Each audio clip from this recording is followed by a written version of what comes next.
Oi gente, tudo bem? Olha, eu criei esse canal para a gente ter um espaço aqui para conversar sobre políticas públicas com base em evidências científicas, tirando um pouco o foco tão presente na política, na ideologia, nas preferências partidárias. Contudo, nesse domingo agora a gente tem o primeiro turno dessa que é a eleição mais importante desde a redemocratização.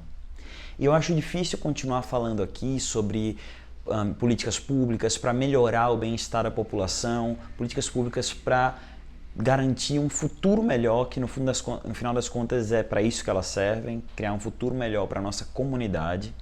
Eu acho difícil seguir falando nisso sem discutir um pouquinho aqui sobre a escolha que a gente vai ter que fazer agora no domingo.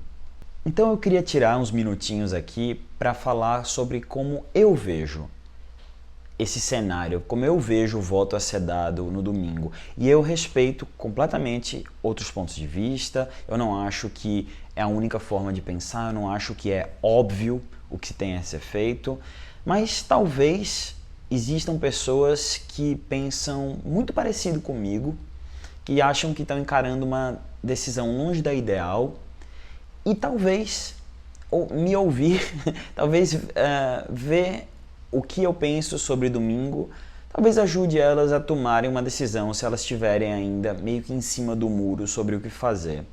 Então é para isso esse vídeo, é para pessoas que pensam como eu e que estão longe de satisfeitas com o cenário atual. Sem muito suspense, no domingo eu vou votar em Lula para presidente da República. E é um voto feliz? Não. É um voto esperançoso? É um voto de catarse? Não, não é.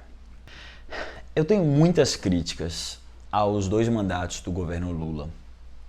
Eu acho sim, não tenho dúvidas na verdade, de que houve avanços sem precedentes na história do país que foram feitos durante seu governo.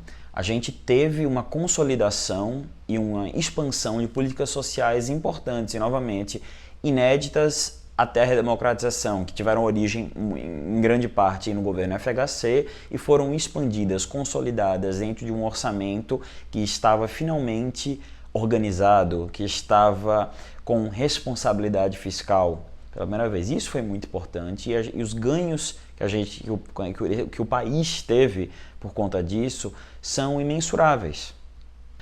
Acho também que a gente teve uma virada na nossa diplomacia nacional muito interessante, a gente adquiriu um protagonismo possível no cenário mundial, a gente começou com muita participação de Marina Silva, a ter uma política ambiental séria, responsável e em grandes aspectos revolucionária. A gente tornou-se protagonista desse tipo de discussão, o que, mais uma vez, sem precedentes. Então, eu reconheço méritos, bastantes méritos até, no governo de Lula. E acho que é um governo, diferente do atual, eu vou chegar aí, que foi um governo normal no sentido de que a gente pode discutir méritos e deméritos, mas eu votaria em Lula em qualquer outro cenário nesse domingo? Não. Por quê? Eu acho que, apesar de que houve crescimento econômico, sim, e desenvolvimento social durante os 8 anos do governo Lula, a opção que foi feita por estímulo ao consumo, a expansão de crédito, por crescimento do país com base no consumo das famílias, foi uma opção muito proposital.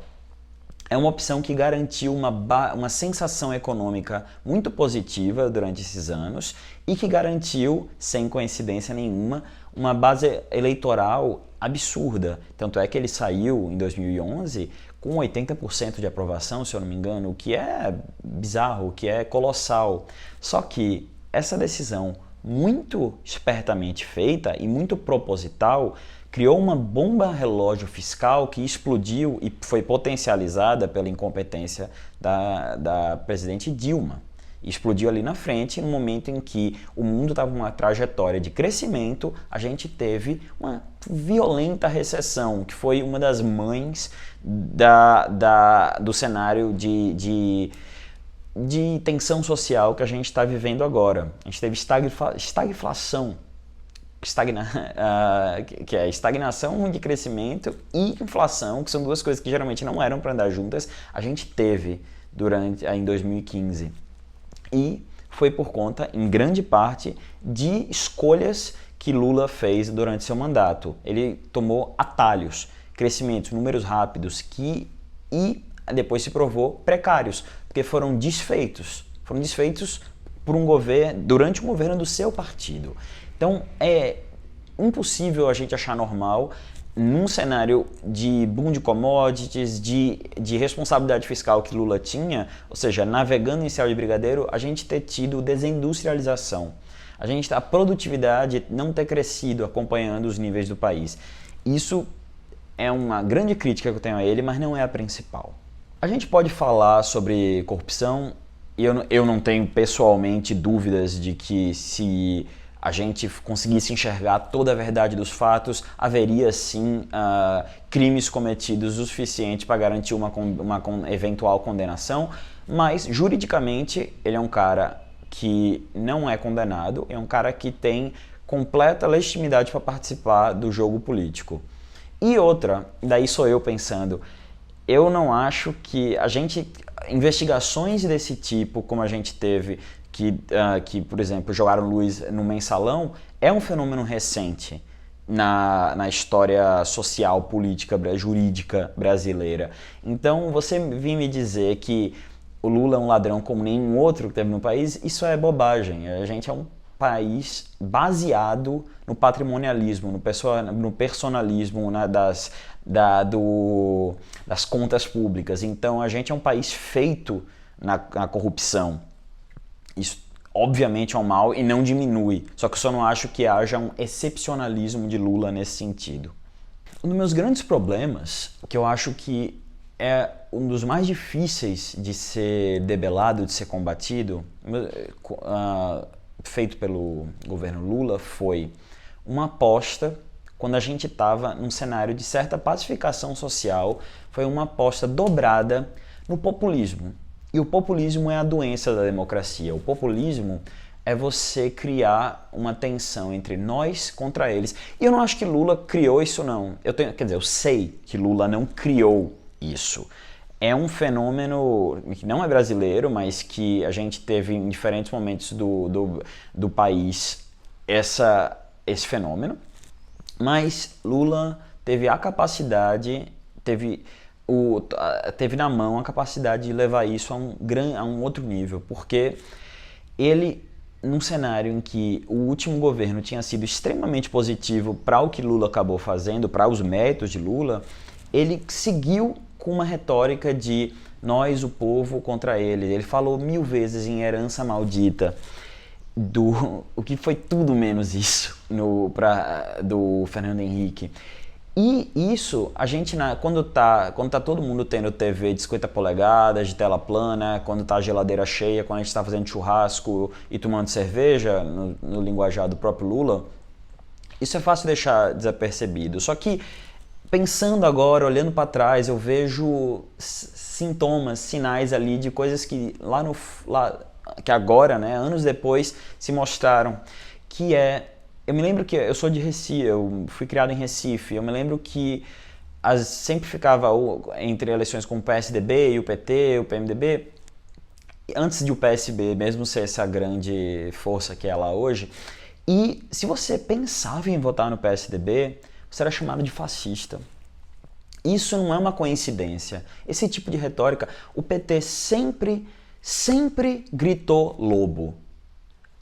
Toda vez que ele dizia o que os apoiadores falavam, não é o ideal, só que é o único jeito, dessa vez é o único jeito, porque o outro lado é um fascista, e ficou lobo, lobo, lobo, durante décadas. Quando o lobo veio, quando o fascista veio, ele ganhou. Então, eu sei que muita gente já está enjoado e abusado dessa ideia de que Lula, que o fenômeno Bolsonaro é filho de Lula, eu não acho que seja tão simples assim, mas eu acho que a participação é grande. Excluiu-se, até porque a gente estava num momento fantástico, econômico, de boom, excluiu-se uma parcela da população como legítima. Criaram-se malditos. Quando talvez nessa época pudessem, na verdade, isso era um momento que a gente tinha para discutir, para amadurecer como população, como sociedade, politicamente. E Lula escolheu que não. Lula escolheu que era mais lucrativo para ele cristalizar uma massa fervorosa que acredita que ele, e só ele, pode nos tirar de uma situação ruim, mesmo que ele tenha criado ela.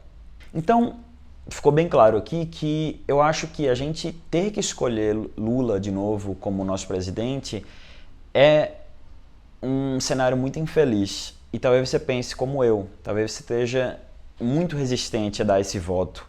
Como eu estive, eu não estou mais resistente porque eu estou convicto agora do que eu tenho que fazer. Por quê? Olha, esse é um país com muita história de política ruim. A gente já teve presidentes ladrões, a gente já teve presidentes incompetentes, a gente já teve presidentes estúpidos, a gente já teve presidentes malignos. Só que nunca antes, na história desse país, alguém ocupando a cadeira da presidência reuniu com um nível tão alto todas essas características. E Jair Bolsonaro é tudo isso. Jair Bolsonaro é o pior presidente de uma história de péssimos presidentes. É o pior presidente que esse país já teve. É um presidente que, mesmo se você catar eventuais avanços do seu governo, todos eles vêm com um asterisco de apesar dele. Bolsonaro é um cara que levou nosso país com a força da sua personalidade podre, ele levou nosso país a ser uma pária mundial. Eu me lembro que em 2011 eu tive a felicidade de fazer um intercâmbio na Faculdade de Direito em Tübingen, na Alemanha. Eu me lembro que brasileiros eram vistos com ânimo, com uma curiosidade interessada. Era uma coisa de que legal, você é do Brasil, como é que é lá? E agora, 10 anos depois, eu fui fazer meu mestrado na Universidade de Chicago. E a diferença para mim foi muito grande de como as pessoas de fora nos viam. E principalmente no ambiente desse que eu fui estudar políticas públicas e desenvolvimento internacional. Então é uma galera muito ligada ao que está acontecendo com os outros países. E eles me perguntavam quase como se eu tivesse tido um diagnóstico de uma doença muito séria. Eles perguntavam, tá tudo bem? Seu país está bem? O que está acontecendo lá? Quem é aquele cara? Aquele cara, Jair Bolsonaro, é um cara que nada do que ele está falando hoje ou fazendo de ruim foi novidade. É um cara que construiu a sua vida pública na força nas capacidades de odiar. É um cara que tem no seu gabinete as fotos de todos os presidentes da ditadura. É um cara que acha hilário ter um pôster falando quem procura osso é cachorro. É um cara que acha engraçado tirar onda de pacientes terminais de Covid. É um cara que, pessoalmente, representa tudo, é o contrário, representa o contrário de tudo que eu acho belo, estimulante,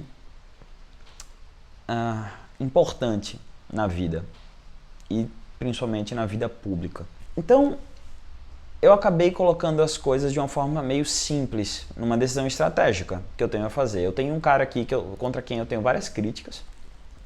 Eu tenho um cara aqui que eu acho não só a pior coisa que já aconteceu politicamente no Brasil, como também um risco concreto ao nosso próprio regime democrático. Isso não é uma coisa, isso não é teoria da conspiração, isso ele fala com todas as letras. Quando é que a gente, na nossa história, né, eu tenho 33 anos, quando é que a gente viveu uma desconfiança sobre se o presidente ia aceitar entregar a cadeira depois de derrotado? Isso não existe. Ele fala, Jair Bolsonaro detesta a democracia, detesta. Para ele é uma inconveniência necessária que ele tem às vezes que lidar com ela. E ainda bem que a gente tem hoje alguma robustez democrática para conter esse aloprado.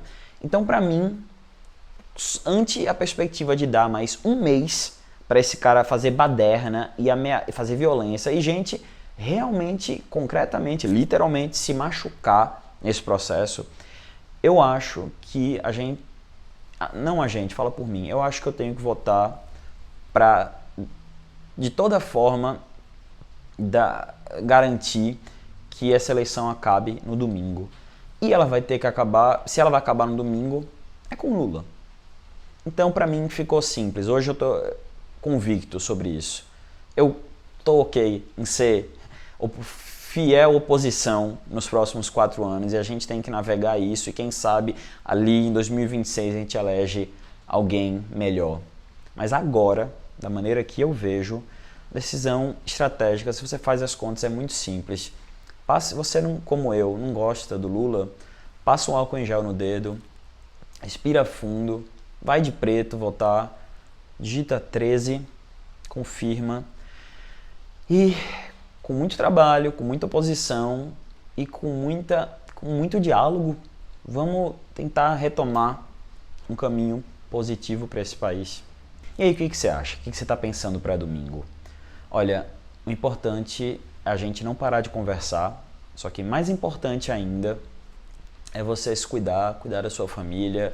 Eu não quero ser alarmista, eu também, estatisticamente, é seguro ir votar, mas cuide de você, além da sua integridade física, cuide da sua saúde mental, cuide da sua paz, cuide dos seus queridos, não deixe. E eu entendo porque eu também estou tão mal quanto qualquer um sobre esse processo todo, mas a gente é mais do que isso, a gente é melhor do que isso. Então, vamos votar no domingo e vamos seguir conversando, tá bom? Boa sorte pra gente e eu vejo vocês depois do resultado desse primeiro turno.